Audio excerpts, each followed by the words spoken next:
сложно. Да наоборот, да. Да нет, это хорошо. Это хорошо, это хорошо.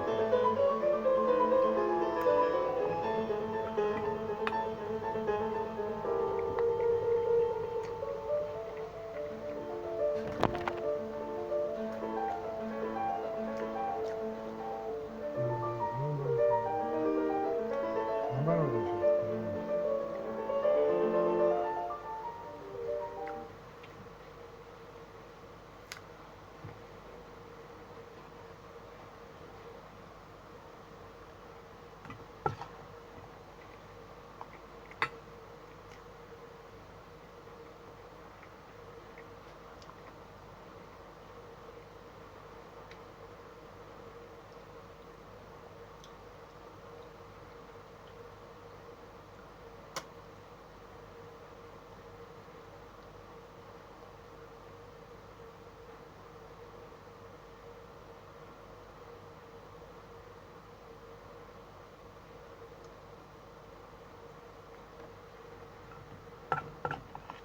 Are you feeling heartbroken over a copyright claim on your latest video?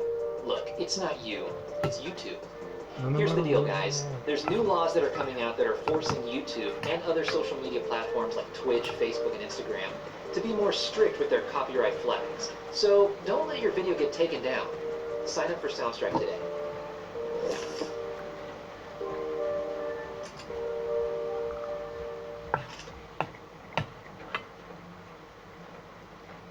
Every now and then, you'll come across a chord progression that is so well constructed, you'd sell a body part just to have written it yourself. But fortunately, I found out you don't have to cut off body parts just to write good chord progressions. One thing I like to do is take those perfect progressions that I found, spend a little bit of time analyzing them, try to figure out what makes them tick, what makes them work, how they're affecting your mood when you hear them, and how they relate to the theory that you already know. And then after you've done this, you kind of have some new tricks up your sleeve. Hopefully some new ideas that kind of give you that sound that you were so attracted to when you first heard that chord progression. So in this video, what I want to do is really walk you through what I would consider to be a perfect chord progression and take a look at all the theory that I kind of pay attention to when I see something like that and how it all kind of fits together. So this is really a lesson on how chords and music feel and how it relates to us. But we're also going to need a lot of music theory for this. So as I mentioned the theory involved, if you ever get lost, just check the description. I've done videos on nearly every concept I'm about to talk about in this video. So you should be able to check those other videos and stay up to date with the things I'm talking about here. The song is Bruno Mars' When I Was Your Man. And I want to first take a look at the centerpiece of this song, which is the chorus. It's 16 measures long. We've got 4 measures of 4. And it's in the key of C major. But I just want to play through it and sing it first. You're going to have to bear with my singing. I'm going to have to drop it down an octave. So here's what it'll sound like. I'm just going to strum the chords in half notes, and you'll see the chords up on screen. And as I do this, I kind of want you to try to put your own interpretation on it. What are you seeing here? What key are we in? What are the function of these chords? Where do these chords come from? I should have bought you flowers and held your hand. Should have gave you all my hours when I had the chance. Taking you to every party, cause all you wanted to do was dance. Now my baby's dancing, but she's dancing with another man. So, to me that is just literally a perfect set of chords. And I do want you to see how it starts off in its simplicity, right? And you might recognize this right off the bat as 4, 5, 1 in the key of C. We're in the key of C major, and we do our subdominant, we do our dominant, we do our tonic. 4, 5, 1 is like nursery rhyme stuff. This is like the oldest chord progression in the book. This is like your first day of music theory, right? 4, 5, 1, 4, 5, 1. So there's nothing special about that. Nothing unique about that. But look what we do with it. We give it to you 2 times. We serve it up twice. I should have got you flowers and held your hand. And now again, should have gave you all my hours when I had the chance. So now you've been conditioned to hear it a 3rd time. And we're going to even start it off the same. Taking you to every party is all you wanted to do was. But instead of getting the tonic, C major, dance. Get that really sad A minor effect coming through. So when you're coming from that 5 and resolving to the 6, you hear that as called a deceptive cadence. But to me it's like doubly deceptive here because we've really fooled you into thinking we're going to go 4, 5, 1, 4, 5, 1, 4, 5, 6. And I think that really kind of adds the first part of heartache in the chorus, right? The chorus has been kind of light, kind of lovey-dovey, but now we finally got a little bit of darkness. And what I really love is what we follow that darkness up with. Just a big splash of brightness to a D major, which is totally out of the key. There is no D major in the key of C major. So where did D major come from? D major comes from a few different places you can think of it. I like to think of this major 2 chord, right? If the second note of C is D. If I build a major chord off of that, we just call it a major 2. I like to think of this as being borrowed from C Lydian. In the C Lydian tonality, I have a C major and a D, and that D always provides a really kind of inspirational bit of brightness here for me. So that's how I see that D major coming in. You could also think of this D as being a secondary dominant, though. We've talked about secondary dominants, and D would be the dominant chord of G. So it would pull us back to G, but we don't use it like that here. What we do in this case, we go from the 4 to the 5 to that 6, bring in that D, and then that takes us to our 4 chord. So it's not functioning as a secondary dominant. It's functioning as just a nice little piece of brightness, a little ephemeral burst of light through this kind of murky chord progression. So like I said, after that major 2 chord, we're following up with the major 4, our diatonic 4 chord, and then we do that classic old trick where we borrow the 4 chord from C minor instead. So another borrowed chord here. In the key of C minor, we have an F minor, and that's the 4 chord in C minor. And this is the most this is another huge cliche. If you're in the key of C, you go to your 4 chord, and you borrow the 4 chord. And it gives you that heartbreaking little effect. I did a video just on that 1 chord progression, the minor plagal change. So if you put it together, you got your 4, 5, 1, 4, 5, 1, 4, 5, 6 to that 2, the brightness, to the 4, and then you let them down, and then you get back to C. And I think that is just brilliantly constructed. Now let's talk about this verse section. There's a lot of cool stuff going on here. And we're still in the key signature of C major, but our tonality is a little bit more ambiguous now. C major really doesn't always feel like home. In this case, our relative minor, which is A minor, starts kind of competing for our tonal center. And this gives us this kind of in-between effect of major and minor. It doesn't really sound happy and bright like major, and it does start encroaching upon that darker minor feel. So it starts off on an A minor chord. It sounds something like this. Same bed, but it feels just a little bit bigger now. Awesome on the radio, but it don't sound the same. So you can hear there, we started on an A minor, and then we instantly got to our tonic, C major. So this should feel like home base, but as soon as we got there, we slipped you right into this D minor. And that kind of keeps C major from feeling too much like home. Now when you play this G chord, you think this G is going to pull us back to C, right? That's the dominant chord. It should take us back to C, and it does. It lands us there. But as soon as we get there, we start slipping away right back to land into that A minor home bass instead. So what we're doing there is we've got the C major, and then if you just put the leading tone on the bass, if we just play a C over B, you get this chord, which is very similar to a G over B. Here's a G over B, and here's what I'm doing is basically a C over B. It's got the same effect of taking you to A minor. So starting on the tonic, playing the tonic over the leading tone takes you to the 6th chord. The variation you often see on this is to take your tonic, then to play your 5 chord and just invert it, and then go to your 6th chord. Nice little way to bridge that gap into A minor. So we've done that as soon as we got back to the tonic. Our song on the radio, but it don't sound the same. And it just takes us right back to land into A minor to keep things kind of out of our grasp, right? C major kind of just feels like it's always just a little bit out of reach. We don't ever get to stay there long enough to feel secure there. So that's why I feel like this verse has kind of that really kind of morose, somber attitude to it. I don't really want to call it A minor, and I really don't want to call it C major, even though that's clearly the key signature. I feel the tonality is just a little bit wishy-washy here. Now that chord progression happens twice, and the second time, as you slide into that A minor, you end up staying on A minor for an extra measure to really darken things up. And then the darkest chord for the first time, we hear that E minor in the song. That's the diatonic 3, the media chord. And it really, to me, puts the black clouds over the horizon right there in that moment. You've also got some falsetto singing, some oohs with reverb. I think that helps kind of darken up this moment just a little bit, that minor chord.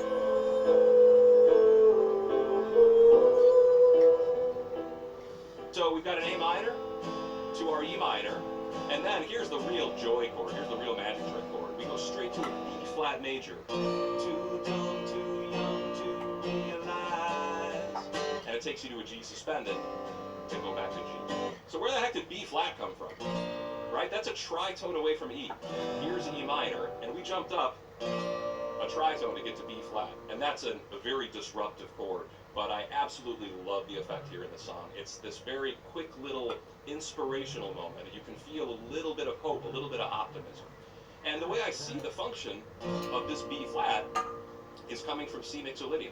In the key of C major, or I'm sorry, in the key of F major, which would be the same thing as C mixolydian, we have this B flat, right?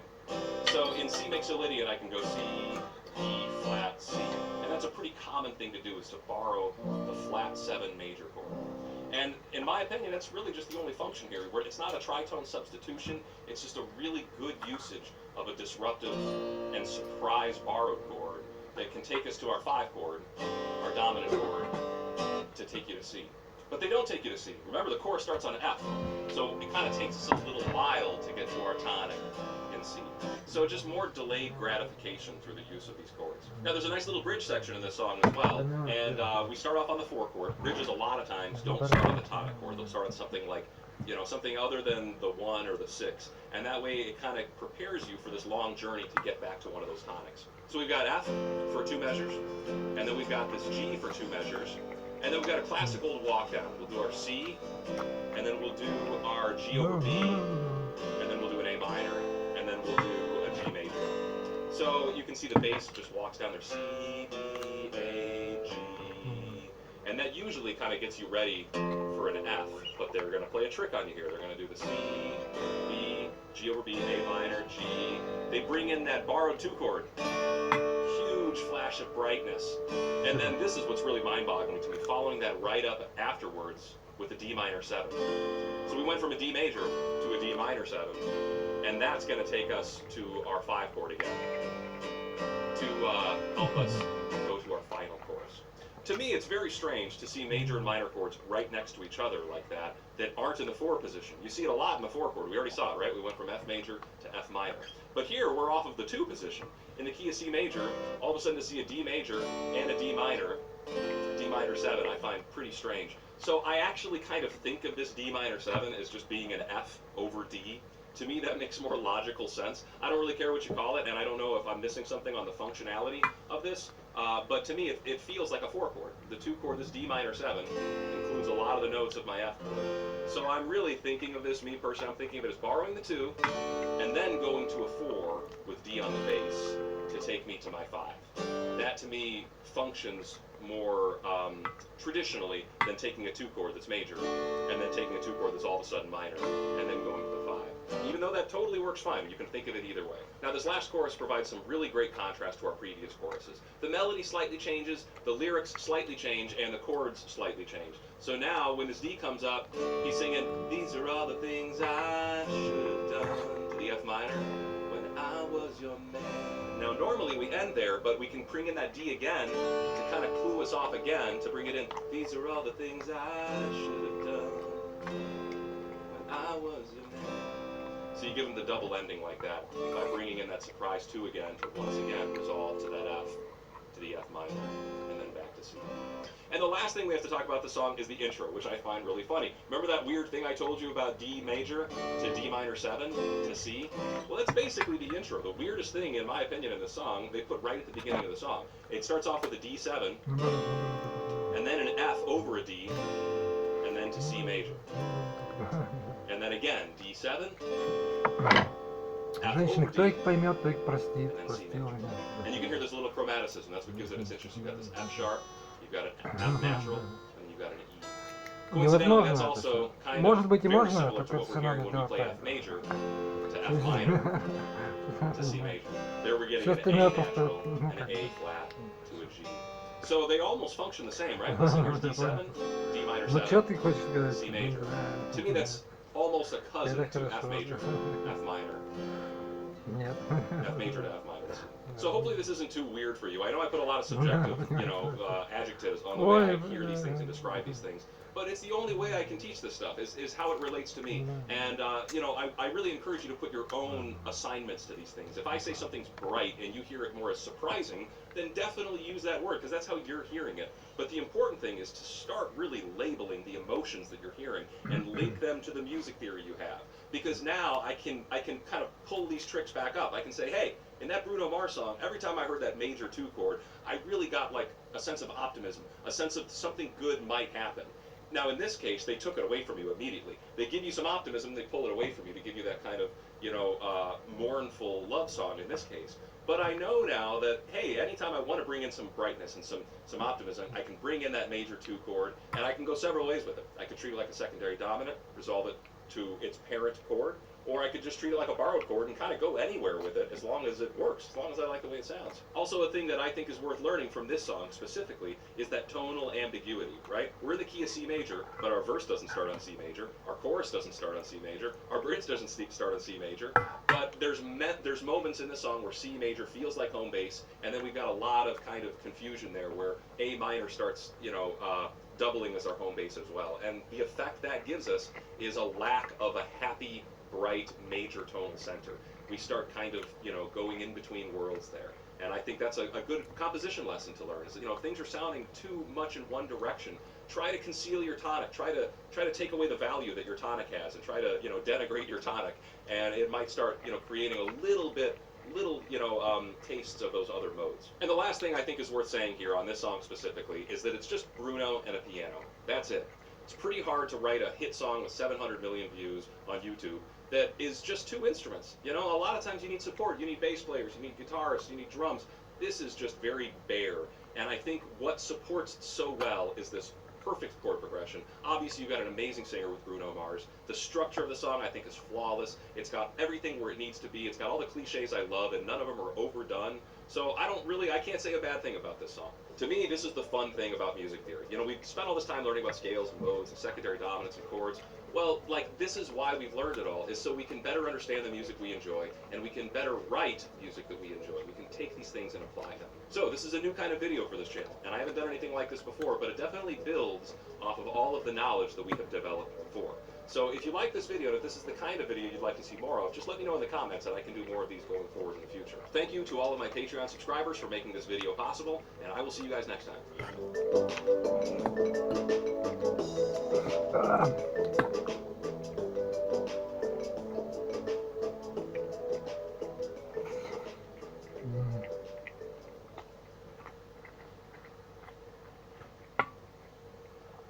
Сердитый часок.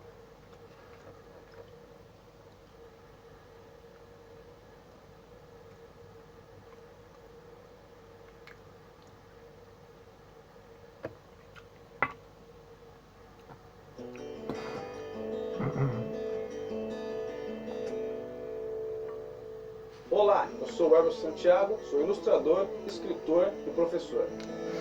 Trabalhei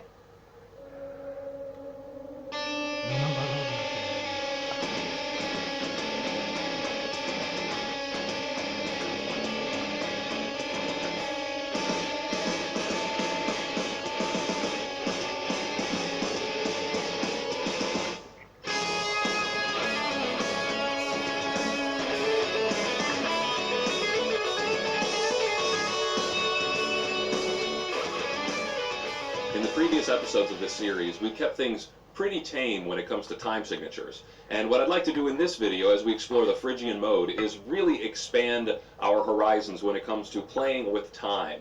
So we're going to experiment with really abstract versions of 4/4, and we're also going to explore some actual odd time signature as well, all while revolving everything around the Phrygian mode. Before we get started writing, let's talk a little bit about Phrygian. Phrygian is just a minor scale with a flatted second instead of a natural second. And I chose the key of C sharp Phrygian. I have a 7-string guitar, and starting here on C sharp gives me these notes right here. And you can hear I've got a root, a flat 2, a flat 3, a 4, a 5, a flat 6, and a flat 7. And the reason I picked C sharp is that I can also play my flat 7 down on my low B string. So I figured it would be a nice option to come down to that low note. If I chose B Phrygian, well, I mean, that would be fine. I could play in B Phrygian, but then I wouldn't be able to go lower to my flat 7. And I like to be able to kind of hover around above my tonic and below my tonic. And something like C sharp Phrygian is going to give me a nice access to my flat 7 and my flat 2. Now, Phrygian is the third mode, and we're starting on the note C sharp. So to figure out what major key we are actually in, you just have to think about jumping back a major third. And so we're starting on the major third of some major scale. So let's just count back a major third from C sharp, and you'll realize that takes us to the note A. So when we are writing in C sharp Phrygian, we are really using all the notes of A major, we're using all the chords of A major, but instead of focusing on the note A, we're going to focus on the note C sharp, the third note. Now before I begin writing, I like to have a general idea or, vision of what I'm going for. And in this case, I didn't really have any inspiration. So I just picked up my guitar and I was thinking about Phrygian and its properties, and the flat 2 is really what rings out to me more than anything else. It's the most defining characteristic of Phrygian is that flat 2. So I thought, well, let's just play a root and a flat 2 in a higher register. So here's a D and here's a C sharp, and we'll just pedal between those two notes to create one of the best sounds you can possibly make on an electric guitar, just sustained minor seconds with distortion on them. And it's this completely haunting, horrible sounding, impending doom kind of sound. And I figured that would be a great way to start off this track, and that helped me start getting some inspiration, some ideas going. With that droning D and C sharp, I felt like we could easily insert some really chaotic, pulsating rhythms underneath that using just the notes C sharp and D. Now, I didn't seem to be getting anywhere just writing riffs on my guitar, so I decided to just go for some Morse code rhythms. That's a pretty popular thing to do. I'm certainly not the first one to do it. The most famous example is Rush's YYZ. That's all written as Morse code, just translated into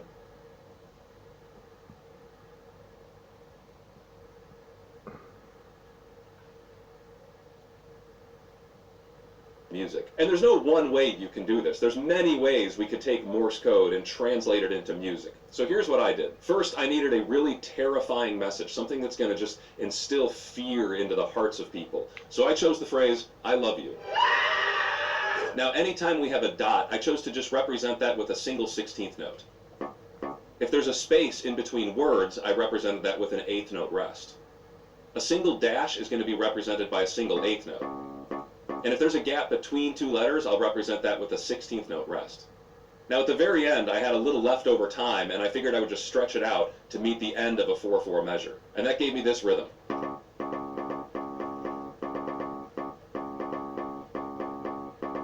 Now that was a little too fast for my liking, and it sounded a little too crazy, so I just slowed it down to 104 beats a minute. And then I decided to layer a steady half note or a steady quarter note underneath that on a kick drum, just so we could hear how that rhythm floats over a steady 4/4 pattern.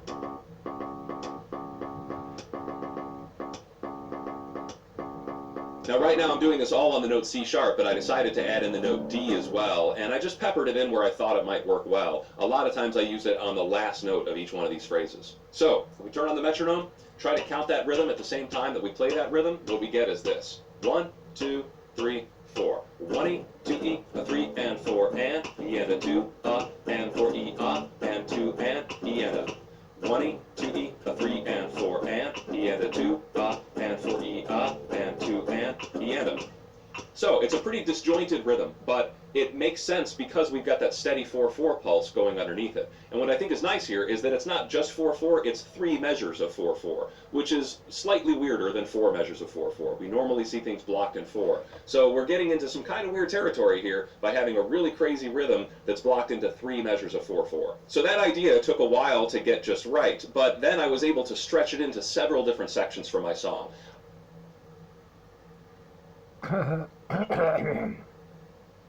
Борзянка.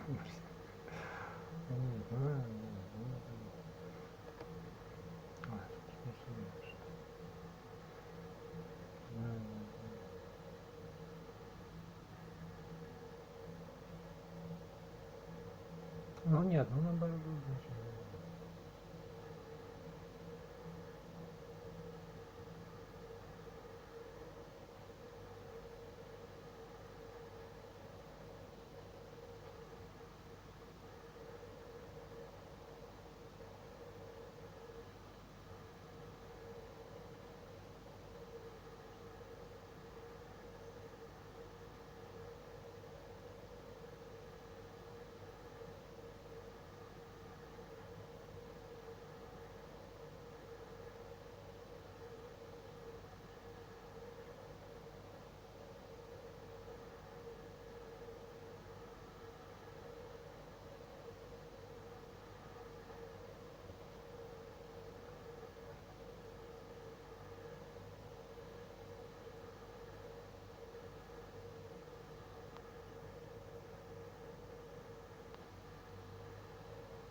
Ладно, все это. Нет. Ничего просто.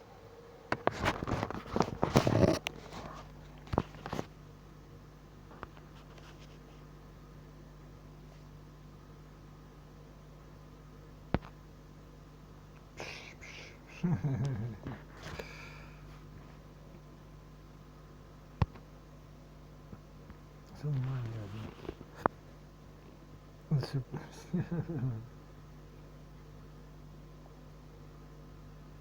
Ну что это значит?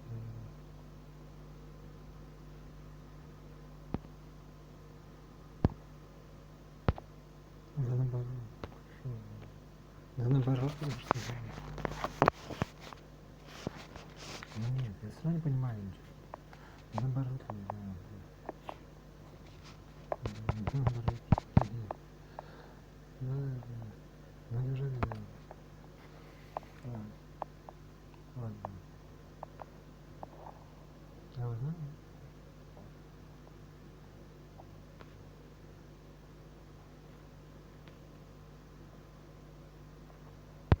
Птица по небу летит, птица по небу.